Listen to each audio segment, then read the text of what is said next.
আসসালামু আলাইকুম। ঘুম থেকে উঠে সকাল সকাল ব্যাগ নিয়ে বের হয়ে গেলাম ঝর্ণা যাওয়ার জন্য। তারপর হচ্ছে বাসে উঠলাম। বাস ওঠার পর ভাই যে ঘুম আসছে, বাট ঘুম যায় নাই। ঘুম যেতে একবারে ভালো লাগে না। তো আস্তে আস্তে করে ধরেন আমরা ওখান থেকে নামলাম। আমি তো সুন্দর জায়গা দেখলে সবসময় ভিডিও করে ছবি তুলি।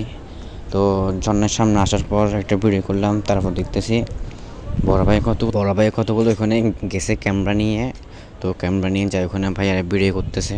ওনাদের কাছে ক্যামেরা ছিল, ওইখানে হচ্ছে আপনার খানা বানার আইটেম কীরকম ওইসব নিয়ে ভাইয়ারা ভিডিও করতেছিল। তো আমিও যাই ওখানে ভিডিও চালু করে দিলাম। তারপর হচ্ছে আস্তে আস্তে ঝর্ণার ভিতরে গেলাম। দেখেন আমি একা ঝর্ণা এখানে একা ঘুরতেছি। সামনে পিছে মানুষ, আমার পিছে ভাই ভাইদার, আমার দেখেন পিছে কিছু ভাই ভাইদার আসতেছে। আমরা হচ্ছে একটা ঝর্ণায় আসছি। তারপর হচ্ছে ঝর্ণার ভিতরে যাওয়ার পর ওইখানে হচ্ছে সব ঝিরি পানি। তো তারপর আমরা সবাই একসাথে ঝিরির পানিতে হাঁটতেছি। এখানে অনেক ভাইয়ারা ছিল, অনেক মানুষ ছিল। এক পর্যায়ে একটা ভাই আমাকে অনেক সুন্দর একটা ভিডিও করে দিয়েছিল। ভাইকে বলছিলাম ভিডিও করে দেওয়ার জন্য। এই ভিডিওটা হচ্ছে একটা ভাইকে বলছিলাম ভাইয়া একটা ভিডিও করে দেন, তো ভাইয়াটা কি করছে আমাকে ভিডিওটা করে দিছে। ওকে আল্লাহ হাফেজ, থ্যাংক ইউ, ধন্যবাদ, আল্লাহ হাফেজ।